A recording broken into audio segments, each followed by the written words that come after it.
如果今天告訴你有一台 SUV， 它是日本原裝进口，而且從內到外都散發着豪華車的氣场，你会不会以為我在講 Lexus 啊？不是，今天主角就是我身後這台馬自達 CX-60 225S Exclusive。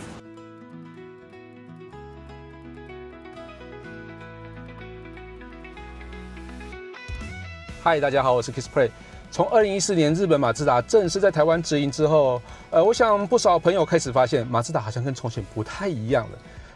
很多朋友應該都會說，沒錯啦，馬自達變貴了。其實我一開始也這樣覺得啦。從小時候看的馬3跟馬5，那個平易近人的價格，現在好像不太容易看到了哦。但不曉得大家有沒有發現，其實他們的車款從底盤到內裝設定、配備、氛圍，通通不是國產車的邏輯。講白一點，它就是走進口豪華車款那條路哦。雖然價格沒有像是國產馬3那麼平價，但是也沒有真的像是傳統豪華車款那麼不容易入手。其實我現在開的這一台馬自達 CX-60 225S Exclusive， 就是他們邁向豪華車款的代表之一。那是不是真的有豪華感呢？我們就直接帶大家來試試哦。作為一台豪華車，最基本的要求就是安靜。當你關上门的那一刻，聲音不一樣了，對不对？就感覺像是擁有自己的世界。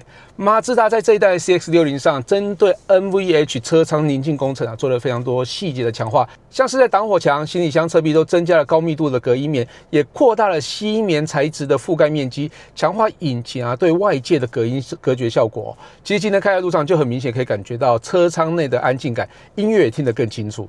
那究竟有多安靜？直接實測給大家看。在開啟4扇窗戶時，實測音量是53分貝。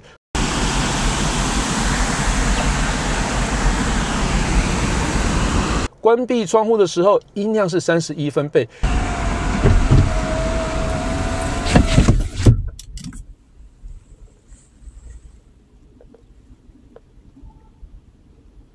其實以這樣的程度啊，就很像是在夜晚的家裡一樣31分貝而已。所以這樣的差別就可以完全感覺到隔音的效果。那實際開在路上，真的能隔絕引擎聲嗎？那關閉引擎跟門窗時車艙的音量大概是31分貝。開啟引擎行駛在道路上，實測音量是45到50分貝音量差異其實真的不大，也代表從輪胎跟引擎傳來的聲音真的隔絕了非常多。那音響部分呢，配備其實也不手軟，搭載12支揚聲器的 BOSE 環繞系統，還包含後行李箱的一顆重低音單體加上車艙非常安靜，整體的音響聆聽體驗非常好。雖然大家用手機看影片錄製的聲音跟我聽到的不一樣，但是我還是錄製一小段車內的音響所播放的音樂給大家聽聽看。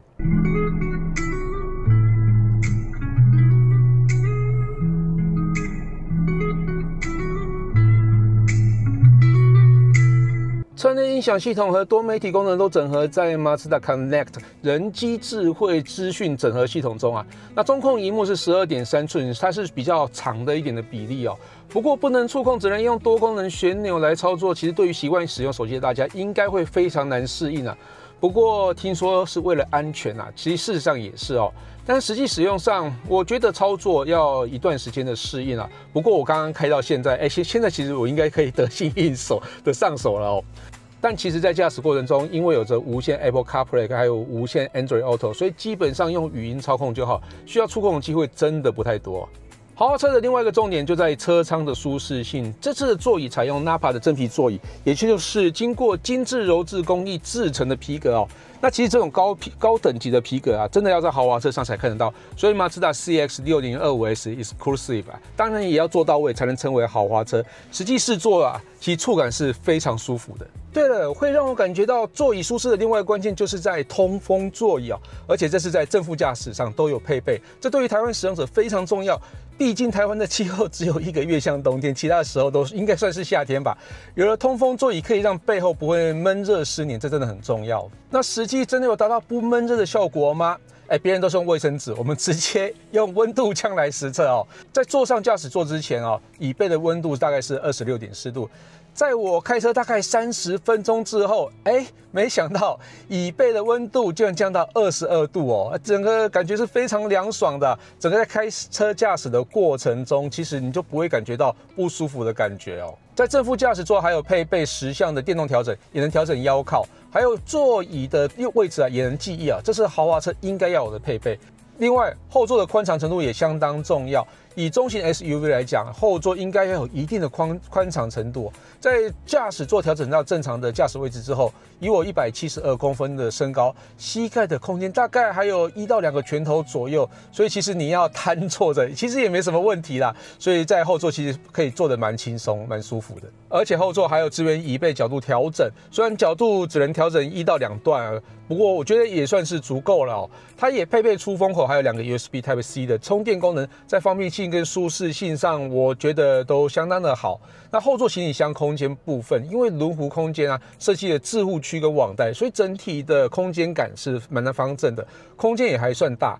但是你如果覺得置物空間還是不夠，像是我們去 IKEA 會常常買一些很長的東西嘛，它還有這4/20分離可折的一個設計啊，所以連中間的啊，就是也可以折下去，所以你像是一個比較長的，像桌角啊，或是桌板啊，你就可以從中間的縫這樣插過去哦。所以這樣就可以盡量不影響後座乘客的舒適性底下，把行李箱空間擴大。說到駕駛感受，我必須說，這台 CX-60跟我印象中的休旅車真的不太一樣。它搭載的是2.5升的自然進氣引擎，雖然不像渦輪車那樣有強烈的爆發力，但搭配自家研發的8速手自排變速箱啊，整體的輸出其實我覺得蠻線性的哦。無論是在市區停停走走，或是在郊區的山路，甚至在高速巡航，它都蠻自然的就可以把動力送上來啊，不會突然就是猛爆一波這樣子，不會推你一把的感覺，但是它其實也不會拖泥帶水，整個油門的反應算是蠻及時的。另外 ，CX-60是同級唯一採用縱向後驅平台的 SUV， 這個是什麼意思呢？簡單來說，它可以有更好的前後輪重量平衡，並且讓前輪專注於轉向啊，那後輪只做驅動，那整個操控性會更好。其實你在開的時候會有一點好像不習慣的感覺，因為大部分的人還是都開前驅車嘛，你會覺得後驅車怎麼突然轉彎更直覺一些哦，所以整個感覺會不太一樣。不過你開過後驅車之後，你就會覺得後驅車其實真的比較好開啊。另外還搭載了 AWD 4輪驅動系統啊，在彎道啊、山路上可以更穩定一些。在實際駕駛體驗啊，我剛剛其實開了一小段路哦。原本我以為 SUV 應該會比較晃一些，但 CX-60 好像沒有那麼晃。這大概是懸吊設計還有 KPC 車身平衡控制系統幫的忙啊。在彎道中啊，可以透過內側的後輪剎車來降低車身的側傾啊。安全性跟輔助駕駛部分，就讓大家直接看官方規格就知道了，這個應該就不用我多說嘍。如果不看品牌，這樣的配備你覺得應該賣多少錢？我想大部分的朋友應該都會猜160甚至到180萬吧。不過這台車還不到140萬，我覺得真的是蠻物超所值的。不相信的話，直接對比另外一家豪車，日系品牌的豪車啊，或是瑞典品牌的豪華車，就知道價格的差異了。馬自達 CX-60 2.5S Exclusive 139.9萬這個價位，剛好就踩在一個非常特別的區間，不會貴得難以親近，但卻能享受到另外一個層級的配備跟質感。